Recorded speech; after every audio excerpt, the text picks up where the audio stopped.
Big బాస్లో మోసం జరిగింది ఆర్ బిగ్ బాస్కి సంబంధించిన పేరు చెప్పి పైసలు వసూలు చేసి డెఫినెట్లీ నీకు లోపల ఛాన్స్ ఉంది కాబట్టి నేను పిఆర్గా అండ్ నీ కాస్ట్యూమ్కి సంబంధించిన డిజైన్ చేసిస్తాను, సో నాకు ఇంత డబ్బులు ఇవ్వు అని వసూలు చేసినటువంటి సిచ్యువేషన్. సో ఇప్పుడు బిగ్ బాస్కి ఒక రకంగా ఒక పెద్ద మచ్చలాగా తయారైంది. బట్ ఇందులో ఉన్నటువంటి నిజాలు ఏంటి ఒక్కసారి తెలుసుకునే ప్రయత్నం చేద్దాం. స్వప్న చౌదరి మీకు ఎట్లా తెలుసు అండ్ అంటే తను మిమ్మల్ని అప్రోచ్ అయిందా, అసలు ఏం జరిగింది? లేదండి, స్వప్న నేను చదువుకున్నప్పటి నుంచి మేము బీటెక్ ఫ్రెండ్స్ అనమాట, ఖమ్మం మాది. సో చదువుకున్న రోజుల నుంచి మేము ఫ్రెండ్స్ అనమాట. సో దాదాపు ఇప్పుడు విశ్వక్సేన వీళ్ళందరూ మేమందరం 2016 నుంచి అందరం ఫ్రెండ్స్. సో వాళ్ళు స్టార్డమ్లో ఉన్నారు, మేము ఇప్పుడు ఎదుగుతున్నాము. సో ఒకరికొకరు మేము సపోర్ట్ చేసుకుంటాం, వాళ్ళు మాకు సపోర్ట్ చేస్తారు, మేము అప్కమింగ్ వచ్చే వాళ్ళకి ఖచ్చితంగా సపోర్ట్ చేస్తాం. సో ఆ లిస్ట్లో మా ఫ్రెండ్ స్వప్న. సో తను మాతో కలిసి చదువుకున్నది. సో చదువుకున్నప్పుడు యాంకరింగ్ చేసేది. తర్వాతకి మాతో నమస్తే సేఠ్ అని ఒక సినిమాలో హీరోయిన్గా చేసింది. సో తర్వాతకి మా ఫ్యామిలీ ఫ్రెండ్స్ అందరం ఒక గ్రూప్ లాగా చేసుకునే వాళ్ళం. సో ఫైనల్గా ఏం జరిగిందంటే ఒక 3 సంవత్సరాల నుంచి స్వప్న బిగ్ బాస్కి వెళ్తా అంటే ప్రతి ఒక్కరికి ఒక కోరిక ఉంటుంది. నాకు కేసీఆర్ గారితో అవార్డు తీసుకున్నాక ఉపరాష్ట్రపతి గారితో తీసుకున్నా. ఉపరాష్ట్రపతి వెంకయ్యనాయుడు గారితో తీసుకున్న తర్వాతకి ఏమైందంటే అబ్బా రాష్ట్రపతితో తీసుకుంటే బాగుంది అంటే ఒక స్టేజ్ నుంచి ఇంకో స్టేజ్కి వెళ్తుంటుంది. సో అమ్మాయి కూడా ఏంటంటే చదువుకున్నప్పుడు యాంకర్ అవుదాం అనుకుంది, యాంకర్ అయ్యాక హీరోయిన్ అవుదాం అనుకుంది, హీరోయిన్ అయ్యాక ఏమైందంటే బిగ్ బాస్కి వెళ్ళాలనుకుంది. సో ఆ బిగ్ బాస్కి వెళ్ళే రూట్ ఏదైతే ఉందో ఆ ఎంచుకునే మార్గంలో ఇలాంటి పర్సన్స్ ఎదురవుతూ ఉంటారు. సో రాజు అనే పర్సన్ 2023 జూన్లో తనకు పరిచయం. రాజు అనే పర్సన్ని సత్య అనే పర్సన్ పరిచయం చేశాడు. సత్య అనే ఆయన ఎవరంటే మా టీవీలో ప్రొడక్షన్ ఇన్ఛార్జ్గా పనిచేసేవాళ్ళు. మా టీవీ అని కాదు, చాలా దగ్గర ప్రొడక్షన్ ఇన్ఛార్జ్గా చేస్తాడు. అతనికి సత్య అనే అతనికి తమ్మాలి రాజు అనే పర్సన్ మా టీవీలో బిగ్ బాస్కి కాస్టింగ్ ఇన్ఛార్జ్గా పనిచేస్తుంటాడు. సో ఆ రిలేషన్ కొద్ది ఆయన ఏం చేసిందంటే స్వప్నకి అతన్ని పరిచయం చేయడం జరిగింది. జూన్లో పరిచయం చేసినప్పుడు ఏమన్నాడంటే స్వప్న నీ ప్రొఫైల్ నాకు వాట్సాప్ చేయమంటే పంపించాక నువ్వు చేసిన మూవీస్ లిస్టు ఇవన్నీ పంపించానగానే చూసి అన్నాడు నువ్వు యాంకర్గా ఫైనల్ అవుతావు, సో ఖచ్చితంగా ఈ సీజన్ బిగ్ బాస్ 7కి నువ్వు వెళ్తావమ్మా అని చెప్పాడు. అనగానే థ్యాంక్ యూ అన్నయ్య అని చెప్పి, అంటే అన్నయ్య సిస్టర్ అనే రిలేషన్షిప్లో వాళ్ళిద్దరి జర్నీ ఉండేది. అయితే ఆయన ఏం చేసిందంటే ఓవరాల్గా ఒక 5 లక్షలు అవసరం పడతాయి అమ్మా అని, డబ్బు విషయం కదా అని నాకు ఫోన్ చేసింది. అరే ఇట్లా రారా మరి ఇక్కడ ఉన్నా అంటే ఫ్రెండ్స్ అన్నప్పుడు ఇక పిలుచుకుంటాం కదా రారా అని, సరే వస్తా కానీ ఎక్కడ జీవికి ఎదురుగా హైత్ ప్యాలెస్ హోటల్లో, అంటే హోటల్ అనగానే నేను వేరే వర్షన్లో అంటే హోటల్కి పిలవడం ఏంది, కనీసం ఒక ఆఫీస్కి పిలవాలి మాట్లాడగానే లేదు అందుకే నువ్వు రావాలి ఖచ్చితంగానే అక్కడ కింద కాఫీ డేలో కలిసారనమాట. సో అక్కడికి వెళ్ళాక అయ్యో వీళ్ళని నేను తప్పుగా అనుకున్నానేమో మంచోళ్ళే అనుకొని కూర్చున్నా. కాఫీది అదొక 500,000 రూపీస్ బిల్తో అయిపోద్దిలే, సరే కూర్చుందాంలే అని. అంటే నేను ఎందుకు ఆలోచించానంటే ఆ 500,000 కూడా అనవసరమైన ఖర్చు పెట్టడం ఎందుకంటే నాకు డే 1 నుంచి అర్థమైంది. సరే అనేసి ఆయన మాట్లాడాక 5 లక్షలు అవసరం పడుతుంది అన్నాడు. దేనికండి అనగానే అంటే పిఆర్ కోసం కాస్ట్యూమ్స్ కోసం అవసరం పడుతుంది. నేనన్నా మా పిఆర్ఓస్ ఉన్నారు, నేను మూవీ డైరెక్టర్ చేస్తున్నా కదా, నా పిఆర్ఓతో నేను ప్రమోషన్ చేయించుకుంటానంటే లేదండి మీ పిఆర్ఓస్ ఉండేసి ప్రతి ఫ్రైడే ఏదో ఒక మూవీకి వెళ్తుంటారు, బిజీగా ఉంటారు కదా, సో డిజిటల్ పిఆర్ఓ కావాలి, వాళ్ళకి పోస్టర్లు చేయడము సోషల్ మీడియాలో కొంచెం హైప్ క్రియేట్ చేయడం కావాలి కదా, మీకు తెలియదు ఏముంది గూగుల్ యాడ్సెన్స్ ద్వారా అమౌంట్ కట్టుకొని సరే ఓకే టెక్నికల్గా మాట్లాడుతుండే కదా, సరే నేను ఉంటలే తనకు సపోర్టింగ్ అని, సరే ఓ పని చేయి స్వప్న 5 lakhs ఇవ్వకు 2.5 lakh ఇద్దామని సరే అని ఒప్పుకొని తను క్యాష్ అడిగాడు. లేదండి మేము అకౌంట్ ద్వారా పంపిస్తాం, గూగుల్ పే ఫోన్పే ద్వారా పంపిస్తాం అనగానే సరే తను కూడా ఏం చేశాడంటే తనకు అలా చెప్పేసి కాఫీ తాగుతున్నప్పుడు సిగరెట్ తాగుదామని పక్కకు పిలిచాడు. నాకు అలవాట్లేదు భయ్య అంటే అయ్యో అవునా నువ్వు మంచోడు, లేదు నాకు అలవాట్లేదు ఓన్లీ సినిమాలో మాత్రం క్యారెక్టర్ కోసం అనగానే భయ్య మీరు కూడా సెలెక్ట్ అయ్యారు అన్నాడు. నేను షాక్ అయ్యా, అంటే అసలు నేను ఎవరికి ప్రొఫైల్ పంపలేదు, వీడు నాకే పెడుతుండే ఏంద్రా భయ్య అనుకొని నేను ఫస్ట్ అనుకున్నాక పక్కకి వెళ్ళి స్వప్న మొత్తం అమౌంట్ పంపకు 50,000 పంపించాను. ఆ సత్య అనే పర్సన్ ఏం చేశాడంటే రాజు తమ్మాలి అనే పర్సన్ చాలా జెన్యూన్ అమ్మ అమౌంట్ అంతా పంపంటే జూన్ 9 నుంచి జూన్ 7 నుంచి జూన్ 13 వరకు 1 వీక్లో 2,75,000 రూపాయలు పంపించింది విత్ ఫోటోషూట్. ఆ ఫోటోషూట్ కూడా 5D కెమెరాతో. నేనేమనుకున్నా అంటే పెద్ద కెమెరాలు ఏమైనా పెట్టి సెట్టింగ్ అరేంజ్ చేసి 25,000 తీసుకుంటాడు అనుకుంటే జస్ట్ చిన్న 5D కెమెరాతోటి బయట రోడ్స్ మీద తీశాడు. సరే పోనీలే సరే అన్ని అకౌంట్లో మెయింటైన్ చేస్తున్నామని టోటల్ ఎవిడెన్స్ అంతా కలెక్ట్ చేయించిన. కట్ చేస్తే సెప్టెంబర్ వరకు తనని బిగ్ బాస్ పంపలే. బిగ్ బాస్కి వెళ్తావు అని సెప్టెంబర్ అక్టోబర్ నవంబర్ 3 నెలలు ఈవెంట్స్ కూడా ఒప్పుకొద్దన్నాడు. సో ప్రతిరోజు 2 ఈవెంట్స్ చేస్తే దాదాపు ఒక 20,000 తనకి అమౌంట్ వస్తాయి. అలాంటిది ఒక 3 నెలలు ఒక అమ్మాయి అంటే వాళ్ళ పేరెంట్స్ అగ్రికల్చర్ చేస్తారు ఫార్మర్స్, సో వాళ్ళ ఫ్యామిలీని కూడా తనే చూసుకుంటుంది. సో ఇవన్నీ అతని పరంగా ఇండైరెక్ట్గా వీళ్ళు లాస్ అయ్యారు. సో నేనేం చేశాను అంటే ఒకరోజు సీరియస్ అయ్యా, అక్టోబర్లో అన్నాను అగ్రిమెంట్ తెస్తాను, తను నిజంగా సీజన్కి పంపించట్లేడు డబ్బులన్నీ రిటర్న్ అడగంటే తను అన్నాడు సీజన్ 8కి పంపిస్తా అన్నాడు. అనగానే మళ్ళీ నమ్మింది. మళ్ళీ 15 రోజులు ఆగాక నేను అన్న సీరియస్ అయ్యా, నీకు డబ్బులకు ఇబ్బంది పడుతున్నావు, నువ్వు ఈవెంట్లకు వెళ్ళట్లేవు అనగానే అన్నయ్య ఇలా చెప్పాడంటే అన్నయ్య అనక వాడు ఫ్రాడు, పెద్ద ఫ్రాడు, సరే ఒక పని చేయి అగ్రిమెంట్ తెస్తాను సీజన్ 7కి పంపలేదు, ఆ డబ్బులు నేను రిటర్న్ ఇస్తాను అగ్రిమెంట్ రాయమనేసి 100 రూపాయల అగ్రిమెంట్తో నేను నా ఫ్రెండ్స్తో కలిసి మళ్ళీ ఈ పర్సన్ ఏం చేస్తారంటే, ఇలాంటి వాళ్ళు ఏం చేస్తారంటే ఈ సైన్ పెట్టింది నేను కాదు, ఇది నేను కాదు అని చాలామంది ఇలాంటి వాళ్ళు ఉంటారు. అని నేనేం చేశానంటే నెక్స్ట్ గెలియర్ ఏమాలంటే ఎస్ మాల్లో అన్ని కెమెరాలు ఉంటాయి, అంత ఫుటేజ్ ఉంటుంది కదా అని సో నెక్స్ట్ గెలియర్ ఏమాల్లో అరేంజ్ చేయించగానే అది కూడా 10 రోజుల తర్వాతకి వచ్చాడు. అక్కడికి వచ్చి కరెక్ట్ అర్ధగంట నేను ఉంటా అంటాడు. 7కి వచ్చాడు, 7:20కి మేము వెళ్ళాము. 7:20 to 7:40 మధ్యలో అగ్రిమెంట్ రాసి 2.5 లక్షలు మేము తీసుకోవడం జరిగింది బిగ్ బాస్ కోసం స్వప్న దగ్గర. సో బిగ్ బాస్కి పంపలేదు కాబట్టి డిసెంబర్ నెలలో డబ్బులు రిటర్న్ ఇస్తానని అగ్రిమెంట్ రాపించాం, క్లియర్గా రాపించాం. అంటే బిగ్ బాస్ అంటే మరి స్టార్ మాన్ కూడా మెన్షన్ చేయాలి కదా అని మొత్తం చేయించాం. ఎందుకంటే ఆ పేర్లు చెప్పుకొని తను క్రైమ్ చేశాడు కాబట్టి మొత్తం క్లియర్గా చేయించాక తను ఏమన్నాడంటే ఒకవేళ నేను 20వ తారీఖు డిసెంబర్ కల్లా డబ్బులు ఇస్తాను, ఒకవేళ నేను డబ్బులు ఇవ్వకముందు ఈ అగ్రిమెంట్ కనుక మీడియాలో ఉన్నారు కదా మీరు ఎక్కడ లీక్ చేస్తే మీ మీద నేను చర్య తీసుకుంటాను అట్లా రాయి పర్లేదు, నువ్వు ఎట్లా చేసినా కూడా వాడు క్రిమినల్ ఖచ్చితంగా బయటికి తీసుకొస్తాను. మొత్తానికి అతనితో సైన్ పెట్టించుకొని 2,50,000 రూపాయలు చెక్ కూడా తీసుకున్నాను. ఆ చెక్ కూడా మా టీవీకి పిలిపించి ఇప్పించాడు నాకు, అది ప్రసాద్ ల్యాబ్కి ఎదురుగా. సో టోటల్ ఎవిడెన్స్ అంతా నేను బ్యాక్ సైడ్ ఉండి స్వప్నకు సపోర్ట్ చేసుకుంటూ కట్ చేస్తే డిసెంబర్ 21వ తారీఖు స్వప్న ఫోన్ చేస్తే పల్లవి ప్రశాంత్ ఇష్యూ ఉందమ్మా, 1వ తారీఖు న్యూ ఇయర్కి ఖచ్చితంగా వస్తే మా టీవీ వాళ్ళు అమౌంట్ ఇవ్వాలన్నాడు. సరే అని 1వ తారీఖు ఫోన్ చేసింది, అన్న మేము బయట ఉన్నామమ్మా, మా బాబు నేను వదిన బయటకు వచ్చామని ప్రేమగా మాట్లాడు. సరే అనే 6వ తారీఖు ఇవ్వనంటే అయ్యో తప్పకుండా ఇస్తారా, నీకు 2 నెలలు అడ్వాన్స్ అదే అంటే ఫస్ట్ ఏం చేసిండంటే 5,000 లెక్క రెంట్ మన ఇంట్రెస్ట్ పైసలు ఇచ్చిండు. జస్ట్ నమ్మించడానికి ఇంట్రెస్ట్ పైసలు అని నేను ఇస్తా, ఆడపిల్ల సొమ్ము నాకెందుకు, ఇంట్రెస్ట్ పైసలు 5,000 లెక్క ఇస్తా సెంటిమెంట్ కూడా కొట్టారు. అయితే ఇందాక చాలా మంది ప్రెస్ క్లబ్లో ఉన్న ఆయన కూడా ఇచ్చాడంటే ఆయన ఇచ్చింది 5,000 10,000 జస్ట్ నమ్మించడానికి ఇంకా డబ్బులు తీసుకున్నాడు మళ్ళీ.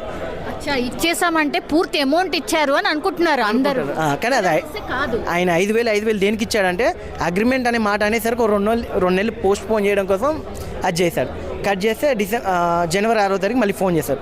జనవరి 6వ తారీఖు స్వప్న, సత్య అనే పర్సను, నేను, తమ్మాలి రాజుతో పాటు నా ఫ్రెండ్స్ డిపార్ట్మెంట్లో ఉన్నారు. వాళ్ళు మా ఫ్రెండ్స్ ఏంటి అంటే కాళ్ళు హోల్డ్ పెట్టుకొని ఉన్నారు మాట్లాడకుండా. సో నేను మాట్లాడా, తనని ట్రిక్ చేశాను అనమాట. ఊరికే నీ కొడుకు మీద ఒట్టేస్తున్నావు, మరి నీ కొడుకు నిజంగా నీకు పుట్టిన కొడుకు అయితే నువ్వు అట్లా అంటే కొంచెం అంటే నేను అలా అనాలని కాదు, ఊరికే చిన్న పసిపిల్లోని మీద కూడా ఒట్లేయడం స్టార్ట్ చేసిండు. నువ్వు 100 రూపీస్ బాండ్ పేపర్కే వాల్యూ లేదు, ఇక నీ మాటకి ఏం వాల్యూ ఉంటుంది అన్న అది ఇది అన్నట్టు చేస్తే మీరు ఏం చేసుకుంటారో చేసుకోండి, మీడియాకి వెళ్తే వెళ్ళండి, పోలీస్కి వెళ్తే వెళ్ళండి, ఏం చేసుకుంటారో వెళ్ళండి, నాకు బిగ్ బాస్ వాళ్ళు డబ్బులు ఇవ్వాలి, నేను మీకు ఇస్తాను అన్నాడు. నేనన్నా బిగ్ బాస్ వాళ్ళు ఎవరు ఉంటారో వాళ్ళకి కలపండి ఫోన్ అన్న, ఎందుకంటే బిగ్ బాస్ టీంలో పనిచేసే అంటే ఉన్నారు పిఆర్ రఘు అన్న, వీళ్ళందరూ జెన్యూన్ క్యాండిడేట్స్. వాళ్ళకి నేను ఆల్రెడీ పర్సనల్గా చెప్పి ఉంచా, ఈ పర్సన్ని తీసేశారని వాళ్ళే చెప్పారు నాకు. ఇలా తీసేశారు, సీజన్ స్టార్టింగే తీసేశారంట. 6 అయిపోయాక తిని ఏం చేస్తుందంటే ఇప్పుడు ఒక కంటెస్టెంట్ విన్నరు లేదంటే ఈ వీక్లో ఒక నామినేషన్ అయ్యి ఎలిమినేట్ అవుతున్నారు. ఈ ఇష్యూస్ అన్ని సోషల్ మీడియాకి లీక్ చేసే పర్సన్ ఇతను, డబ్బులకి. సో ఈ పర్సన్ అనమాట. ఇవన్నీ నాకు తర్వాతకి నేను ఎంటర్ అయ్యాక తెలుసుకున్నాం అనమాట. సో ఇవన్నీ టోటల్ ఇన్ఫర్మేషన్ గ్యాదర్ చేసి 6వ తారీఖు తను ఇవ్వను అన్నాక ఒక వీడియో బయట చేయించా. ఒక వీడియో బయట స్వప్న ఇచ్చాక మొత్తం అన్ని ఛానళ్ళకి మన పిఆర్ఓ ద్వారా మన మీడియా, ఎందుకంటే మీడియా ఖచ్చితంగా మంచిగా సపోర్ట్ చేస్తుంది. సో మీడియా సపోర్ట్ తోటి స్వప్నకి సపోర్టింగ్, ఎందుకంటే ఒక ఆడపిల్ల బయటకు వచ్చి వీడియో చెప్తుందంటే చాలామంది నెగిటివ్ అనుకుంటారు. బట్ ఏంటంటే నేను చెప్పిన కంటెంట్ పాజిటివ్ కాబట్టి మీడియా వాళ్ళు కూడా కంటెంట్ని పాజిటివ్గానే పోర్ట్రేట్ చేశారు, చూసే ఆడియన్స్ కూడా అది పాజిటివ్గానే అర్థమైంది. కట్ చేస్తే 6వ తారీఖు మేము లాయర్ని అప్రోచ్ అయ్యాం, రాజేష్ గారిని ఎందుకు అయ్యామంటే రీసెంట్గా పల్లవి ప్రశాంత్ గారి కేసు కూడా సరే తనే డీల్ చేశాడు, మళ్ళీ సబ్జెక్ట్ తెలియని వాళ్ళకి ఎందుకు అనేసి తనకే చెప్పాం. తను కూడా మాకు సపోర్ట్ చేశారు. చేసి ఏం చేశాడంటే ఇమీడియట్లీ కేసు ఫైల్ చేయడం కాదు, మా సెక్షన్ ప్రకారం ఏంటంటే ఎవరైతే అపోజిట్ పర్సన్ ఉంటారో వాళ్ళకి కొంచెం టైం ఇవ్వాలి, వాళ్ళు కూడా కాంప్రమైజ్కి వస్తారు అని అనగానే ఒక 15 రోజులు టైం ఇచ్చారు. 6వ తారీఖు నుంచి మొన్న 19వ తారీఖు వరకు టైం ఇచ్చారు. 18, 19వ తారీఖు చాలామంది ఫోన్లు చేసి పెద్ద వాళ్ళే కొంతమంది సాయి పాపం అమ్మాయి అంటే నేను లౌడ్ స్పీకర్ పెట్టి వీళ్ళందరికీ వినిపిస్తున్నా, పాపం అమ్మాయి ఏంది తప్పు చేసింది వాళ్ళు, పాపం అని సింపతి కొట్టడం కరెక్ట్ కాదు, సరే మీరేం చేస్తారో చేసుకోమని చెప్పానంటే అమ్మాయి బయటకు వచ్చి మా గురించి చెప్పి పరువు తీస్తుంది అది ఇదని చెప్పారు. నేను ఒకటే అన్న, స్టేషన్కి వెళ్తాము, కంప్లైంట్ ఇస్తాము, కోర్టుకి వెళ్తాం, మీడియా పరంగా ఆ పర్సన్ ఇంకో దగ్గర అసలు కనీసం ఆఫీస్ బాయ్ కూడా వాడు పని చేయొద్దు, ఇండస్ట్రీలో కాదు వేరే పని చేసుకొని బతకమను. అక్కడ ఏంటంటే ఇప్పుడు ఇండస్ట్రీలో ఏమైందంటే ఒకరు తప్పు చేస్తే 100 మంది ఇండస్ట్రీ వాళ్ళు తప్పు చేశారని బయట పోర్ట్రేట్ అవుతుంది. ఇప్పుడు నేనున్నాను ఊరికి వెళ్ళా అనుకోండి, ఊరికి వెళ్ళినప్పుడు మీ సినిమా వాళ్ళు అంటారు, కానీ ఇక్కడ ఏమైందంటే సినిమా వాళ్ళు రకరకాల ప్రాంతాల్లో రకరకాల వాళ్ళు ఉంటారు, కానీ అందరం ఒకటే. ఇక్కడ మీడియా వాళ్ళైనా సినిమా వాళ్ళైనా ఒకటే, ఎందుకంటే మన సొసైటీని ఒక గైడ్లా ఉంటాం కాబట్టి మనందరికీ ఇలాంటి వాడు ఖచ్చితంగా రాంగ్ పర్సన్ అని పోలీస్ స్టేషన్కి వెళ్ళాము. మా ఏసీపీ పార్థసారథి గారు మా daddy classmate uncle and CI Sekhar గారు వీళ్ళందరూ మొత్తం ఎవిడెన్స్లు చూసి అతని మీద 406, 420 ఫైల్ చేసి తర్వాతకి మీడియాకి ఇన్ఫర్మేషన్ ఇచ్చి, ఈ మీడియాకి ఇన్ఫర్మేషన్ ఇవ్వడానికి కూడా కారణం ఏంటంటే మేము డబ్బులు ఇచ్చి బిగ్ బాస్కి వెళ్ళట్లేము, కాస్ట్యూమ్స్ పిఆర్ కోసం అని ఇచ్చాము కాబట్టి ఈ పేర్లు చెప్పుకొని మోసాలు చేస్తున్నారు. సో ఇలాంటి కోవాలు జరగద్దు. ఇంకోటి ఏంటంటే కొన్ని చోట్ల డబ్బులతో పనులు అవుతాయి. ఎందుకంటే అక్కడ డబ్బు పెడితేనే అంటే దేనికో పరంగా డబ్బులు అవుతాయండి.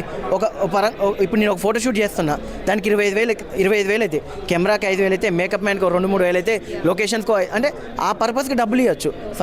అయితే ఇలాంటి పర్సన్స్ ఇంకో దగ్గర వెళ్ళొద్దు, వాళ్ళు ఇలాంటి మోసాలు చేయొద్దు, చట్ట ప్రకారంగా వాడికి శిక్ష పడాలి. ఇలాంటి అమ్మాయి దగ్గరే కాకుండా చాలామంది దగ్గర దాదాపు ఒక 10 నుంచి 15 లక్షలు అందరి దగ్గర తీసుకున్నాడు అమౌంట్. అవి కూడా ఎవిడెన్స్లు కలెక్ట్ చేసుకున్నాం. సో అలాంటి పర్సన్ ఇంకెవరెవరు ఉన్నారు టీం అనేది ఫైనల్ అవుతుంది. అంటే ఇది చిన్న ఇష్యూయే కానీ పెద్ద ఇష్యూ లాగా అవుతుంది. మీరు ఎక్స్పెక్ట్ చేస్తుంది ఏంటి అని అంటే, ఫస్ట్ స్వప్న చౌదరి మాత్రమే బయటకు వచ్చారు, ఇంకెంతమంది బయటకు వస్తారు అని అనుకుంటున్నారు మీరు? అంటే మీరైతే ఫైట్ చేస్తారు, మీరైతే స్టార్ట్ చేసిర్రు, దానికి సపోర్ట్ ఎంతవరకు వస్తుందండి? సపోర్ట్ అంటే బేసిక్గా ఒకరోజు జైగొట్టి పోవడానికి ఎవరైనా వస్తారు. ఇది ఏంటంటే లా ప్రకారం, చట్ట ప్రకారం కాబట్టి ఇది చాలా ఓపికతో చేయాలి, ఇది గ్రౌండ్ వర్క్ చేయాలి. సో మాకు 8-9 మంది అయితే సపోర్ట్ చేశారు. వాళ్ళు ఏంటంటే మీడియా పరంగా రాకపోవచ్చు కానీ స్టేషన్కి రావడం జరుగుతుంది, కోర్టుకు వస్తున్నారు. ఎందుకంటే వాళ్ళకి ఇక్కడ 5,000, 10,000 మోసం చేయడం కాదు, ఒక హోప్ క్రియేట్ చేసి వదిలిపెట్టడం. 2-3 సంవత్సరాల నుంచి ఆ పర్సన్ అందరికీ హోప్ క్రియేట్ చేసి వదిలిపెడతాం. జరగదంటే ఎవరు ఏమనలేరు, జరుగుతుంది అట్లా ప్రొలాంగ్ చేస్తున్నారు. కాబట్టి అలాంటి పర్సన్ ఖచ్చితంగా చట్ట ప్రకారంగా శిక్ష పడాలని కోరుకుంటున్నాను. ఓకే, మీరు ఒక లైన్ అయితే వేసారు, కానీ న్యాయం ఎప్పటి వరకు జరుగుతుంది అనుకుంటున్నారు? ఇక మన చట్టమైన ఏదైనా కొంచెం టైం పడుతుంది ఎప్పుడైనా. ఎందుకంటే ఇమ్మీడియట్లీగా నేను తీసుకొచ్చినవి అతన్ని అరెస్ట్ చేయించి కొట్టి లేదంటే ఏదో చేయడం కాకుండా తనకి ప్రకారంగా లా ప్రకారంగా వాళ్ళకి లాయర్ గారు ఏం మాట్లాడతారో చూసుకొని, నా ఇంటెన్షన్ ఒకటే అండి, చట్టం తన పని తను చేసుకుంటూ వెళ్తుంది. కానీ యాజ్ ఏ ఇండస్ట్రీ, ఒక ఫిల్మ్ మేకర్, ఒక ఫిల్మ్ డైరెక్టర్గా ఏంటంటే అలాంటి పర్సన్ ఇండస్ట్రీలో ఏ కాంపౌండ్ దాటొద్దు, ఎవరు పెట్టుకోకండి దయచేసి. నేను ఒకటి కోరుకుంటా, వాడు ఫ్రీగా వచ్చి పని చేసినా కూడా వాడిని పెట్టుకోకండి. ఇంట్లో ఉన్న వస్తువులను ఏదైనా తీసుకుపోయి అమ్ముకుంటాడు. నాకేం భయం అంటే ఇలాంటి పర్సన్ హార్డ్ డిస్క్లు ఏమైనా తీసుకొని పోతాడు, దాంట్లో డేటాలు ఉంటాయి అంటే ఇలాంటి క్రిమినల్ ఐడియాస్ ఉన్నాయి వాడికి, అట్లా అనిపిస్తుంది అంతే. Yeah, thank you. హలో రాజు. సత్యేనా? నమస్తే. ఏమైంది? నేను చెప్పినా వాళ్ళు బిగ్ బాస్ కంటెస్టెంట్ బయటకు వచ్చారు, 45 days టైం పడుతుంది వాళ్ళకి పేమెంట్ రావాలంటే. అదేంటి నాకు ఫస్ట్ ఈ మాట చెప్పలేదు కదా, నాతో ఏమన్నారు?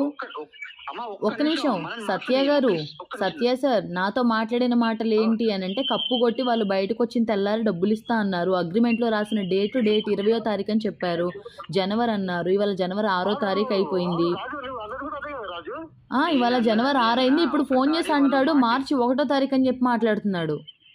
అన్నా ఒక్క నిమిషం స్వప్న, ఒక్క నిమిషం నేను మాట్లాడి. నువ్వు మా టీవీలో సాయికి పరిచయం ముందు కనుక్కో, బిగ్ బాస్ కంటెస్టెంట్ బయటకు వచ్చిన తర్వాత మాకు మా టీవీలో పరిచయాలుండి మేము కనుక్కుంటే నీకు డబ్బులు ఎందుకు ఇస్తాము? 2.5 లక్షలు.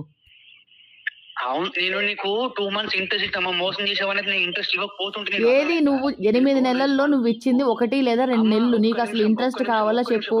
నీకు అమ్మ ఒక్క 8 నెలలు అంటున్నావు, బిఫోర్ 1 year బిఫోర్ ఇచ్చిన వాళ్ళు ఉన్నారు. వాళ్ళతో నాకు సంబంధం ఏంటి? నేను వాళ్ళతో మాట్లాడానా? అమ్మ ఒక్క నిమిషం, నీకు ఒకవేళ నువ్వు బిగ్ బాస్ లోపలికి వెళ్ళిన తర్వాత నువ్వు పేమెంట్ ఎక్స్ట్రా వస్తే నాకేమైనా ఇస్తావా? ఎవరు అసలు నన్ను పంపించే ముందు ఇవన్నీ ఎందుకు మాట్లాడుతున్నావు? నన్ను పంపించలేదు కదా, నేను నా డబ్బుల గురించి మాట్లాడుతున్నా, వేరే తెలివిగా మాట్లాడుతున్నావు. ఇప్పుడు బిగ్ బాస్ గురించి అది కాదు ముఖ్యం, డబ్బుల గురించి చెప్పే విషయం ఏది? ఇప్పుడు విషయం అది నేను అదే చెప్తున్నా, ఇంకొక 1 month టైం పడుతుందని చెప్తున్నా. నన్ను బిగ్ బాస్ కి పంపిస్తాను అని చెప్పి జూన్ నెలలో డబ్బులు తీసుకున్నారు, ట్రాన్సాక్షన్స్ అన్నీ ఉన్నాయి, బాండ్ పేపర్ కూడా, అగ్రిమెంట్ కూడా ఉంది. June, July, August, September, October, November, December, జనవరి 8 నెలలు అయింది. బిగ్ బాస్ 7లో స్వప్న చౌదరి ఇష్యూకి సంబంధించి లాయర్ మనతో పాటు ఉన్నారు, రాజేష్ గారు, తనే డీల్ చేస్తున్నారు ఈ కేసుకి సంబంధించి. అసలు ఏం జరిగింది, మిమ్మల్ని ఎందుకని అప్రోచ్ అయ్యిండ్రు స్వప్న చౌదరి, అసలు ఏంటి ఇష్యూ? ఇప్పుడు ఆమె మాటల్లో ఏంటంటే పల్లవి ప్రశాంత్ విషయంలో న్యాయం జరిగాక she directly came to my office and I discussed on 10th January మా దగ్గరకు వచ్చింది. బట్ నేను పబ్లిసైజ్ చేయాలనుకోలేదు ఆల్రెడీ, ఎందుకంటే బిగ్ బాస్ సీజన్ 7 మీద ఆల్రెడీ ఇష్యూ అయింది, మళ్ళీ ఎందుకు అని. I had given a personal time to Tamali Raju, who was accused in that FIR 73 of 2024. అరే ఎందుకు బాయ్ ఇప్పుడు మీరందరూ ఒకటే ఇండస్ట్రీ కళ్ళమ్మతల్ని నమ్ముకున్నారు, ఒకరినొకరు ఎందుకు చీట్ చేసుకున్నాను, సరే పని కాలేగా పైసలు ఇచ్చేసి 2.5 రోజులే ఇచ్చేసి 5 ఏమొద్దు మాకు ఇంట్రెస్ట్ ఏమొద్దన్నా ఉన్నా. బట్ ఆయన నేను అంటే ఇంట్రెస్ట్ అడిగింది ఒక 30,000 40,000 ఎక్కువ అడిగింది, మరీ 2 రూపీస్ 3 రూపీస్ అట్లా ఏం అడగలేదు. నేను ఇంట్రెస్ట్ ఇవ్వను, ఆమె నాకు సారీ చెప్పాలి, ఇద్దరు కలిసి వీడియో చేయాలి, అదేంటిది నా భార్య ఇదైంది అదే ఏదో వాళ్ళ ఫ్యామిలీ మ్యాటర్ చెప్పారు. యాక్చువల్గా ఇవన్నీ ఎందుకు చెప్తున్నారు అబ్బాయి, మళ్ళీ ఇప్పుడు నాకు అంతా కాదు, నాకు కేసులు ఎక్కువ ఉంటాయి, ఇట్లా చిన్న కేసు విషయాన్ని నేను టైం వేస్ట్ చేసుకోలేను, అసలు ఏమంటావు ఇస్తావా, మా సంసారం మేము చేసుకోవాలంటే మీరు క్రిమినల్కి వెళ్ళిపోండి అని చెప్పారు. సో డెఫినెట్గా క్రిమినల్ వెళ్ళిపోయిందంటే ఇంకా ఆయన అంతా గ్రీన్ సిగ్నల్ ఇచ్చినాక ఆయన ఎల్లో సిగ్నల్ ఇచ్చి నేను దానికి గ్రీన్ సిగ్నల్ మలిచాను. ప్రాబ్లం లేదు, వితిన్ 24 అవర్స్లో ఎఫ్ఐఆర్ రిజిస్ట్రేషన్ అయింది, దెన్ 2 సెక్షన్స్ పడ్డాయి, దెన్ చట్టం తన పని తాను చేసుకుపోతుంది. అంటే ఈ ఇష్యూలో అసలు జనరల్లీ ఇప్పుడు తనేమో ఒక వర్షన్ చెప్తోంది, మీరు ఆ పర్సన్ వర్షన్ కూడా విన్నారు, మీకేమనిపించింది అంటే? ఆ పర్సన్ అయితే 100% అమౌంట్ తీసుకున్నాడండి, బట్ నాకు తెలిసి అయితే రిటర్న్ ఇవ్వలేదు. రిటర్న్ ఇచ్చింది అట్లీస్ట్ లీగల్గా మేము కాల్ చేశాను కాబట్టి హీ విల్ అన్న ఇగో ఈ టైంలో ఇచ్చాను, ఈ పర్సన్ ముందు ఇచ్చామని చెప్పుకుంటుండే. లాస్ట్ 3-4 డేస్ ఎఫ్ఐఆర్ రిజిస్ట్రేషన్ అయినంత వరకు ఏం చెప్పలేదు కాబట్టి హీ హ్యాస్ నో ప్రూఫ్స్. ఒకవేళ ప్రూఫ్స్ డబ్బులు ఇచ్చినావు అంటే డెఫినెట్లీ కోర్ట్ ఆఫ్ లా కిందకి వస్తుంది, చట్టం తన పని దాని చేసుకుపోతుంది. నాకు తెలిసిన 72 అవర్స్ బిఫోర్ వరకు he had not given return amount single rupee also, but he had accepted that he taken the amount. మనకు ఆయన సంతకాలు ఉన్నాయి, బాండ్ ఉంది, చెక్ ఉంది, అన్నీ ఉన్నాయి. ఇప్పుడు స్వప్న చౌదరి మాత్రమే కాదు చాలా మందిని ఇట్లా మోసం చేసిండు అని. సో వాళ్ళు ఎవరైనా అంటే అఫ్కోర్స్ ముంగటికి రాలేదు, బట్ స్టిల్ ఆ లిస్ట్ అయితే చాలా పెద్దగా ఉంది అని అంటున్నారు. మరి వాళ్ళు బయటకు వస్తే కానీ ఇంకా స్ట్రాంగ్ అని అవుతుంది కదా.